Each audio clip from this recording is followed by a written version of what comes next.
Putri Malu. Pada zaman dahulu kala, ada sebuah kerajaan yang dipimpin oleh seorang raja yang bijaksana. Raja tersebut memiliki seorang permaisuri yang amat cantik.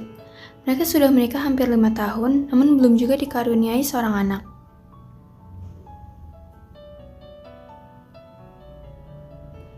Pada suatu malam yang sunyi, ketika semua orang sudah terlelap, sang permaisuri yang sedang tertidur bermimpi tentang sebuah bulan yang jatuh tepat di atas perutnya.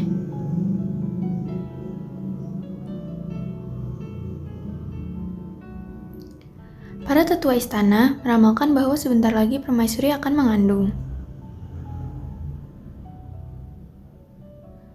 Ramalan tersebut pun terwujud. Sang raja dan permaisuri amat bahagia karena doa mereka yang selama ini mereka panjatkan terkabul. Pada masa ia mengandung, sang permaisuri mengidamkan buah delima. Hampir tiap hari permaisuri menyantap buah merah tersebut.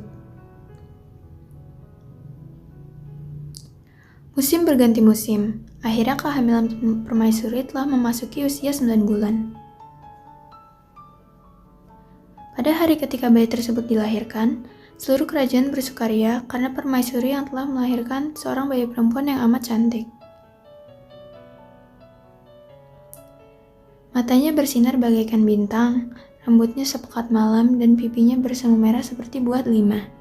Bayi tersebut dinamakan Putri Kaniawati. Putri Kania tumbuh menjadi seorang putri raja yang cantik dan lemah lembut. Kabar tentang kecantikannya tersebar ke seluruh penjuru negeri. Banyak pangeran yang datang untuk melamar sang putri, namun sayang mereka tak satu pun dari mereka yang berhasil menemui Putri Kania. Putri Kania selalu menolak untuk menemui mereka, karena ia memiliki sifat yang sangat pemalu. Sejak kecil, ia selalu enggan bertemu orang-orang baru. Jika ia berpapasan dengan orang yang tidak ia kenal, pipinya akan berwarna merah bagi buah delima, tubuhnya terkulai lemas, dan ia akan jatuh pingsan. Dan jauh di sana, ada seorang pangeran tampan bernama Jaka Amperan. Ia adalah putra dari Raja Mahasejati dari Kerajaan Pasir Maya. Pangeran Jaka yang juga mendengar kabar tentang Putri Kania, mulai menyusun rencana agar dapat bertemu dengannya. Pangeran Jaka memutuskan untuk menyamar sebagai seorang tabib dari Kerajaan Pasir. Ketika sampai di istana sang putri, mereka mengantarkan Pangeran Jaka ke kamar Putri Kania. Setelah beberapa saat, Pangeran Jaka membuka tudung kepalanya sambil memperkenalkan identitas dirinya yang sebenarnya.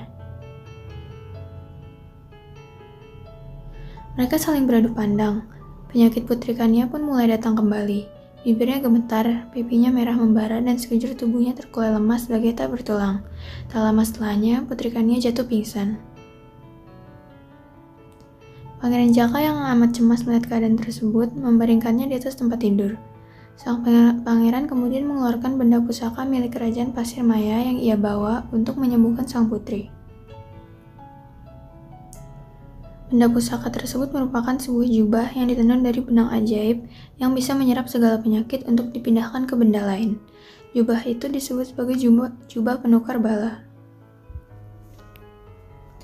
Dengan hati-hati, pangeran menyelimuti sekujur tubuh sang putri dengan jubah penukar bala. Setelah membaca mantra, jubah tersebut dilemparkan pada tanaman perdu berduri yang ada di luar jendela kamar. Dalam sekejap, daun-daun tanaman perdu itu menguncup dan terkulai lemas. Ketika Putri Kania tersadar, ia beranjak dari tempat tidur dengan wajah yang berseri-seri, menatap Pangeran Jaka yang sedang tersenyum padanya. Sang raja dan permaisuri yang amat bahagia pun menawarkan imbalan pada Pangeran Jaka yang telah berhasil menyembuhkan sang putri. Pangeran Jaka Amperan memilih untuk mempersunting Putri Kaniawati. Semua orang menyambut gembira kabar tersebut. Tanaman perdu berduri yang terkena jubah penukar bala tersebut dinamai sebagai Putri Malu, karena daunnya yang selalu merunduk ketika disentuh, persis seperti Putri Kania yang selalu terkulai lemas ketika ia menemui orang yang tak dikenal.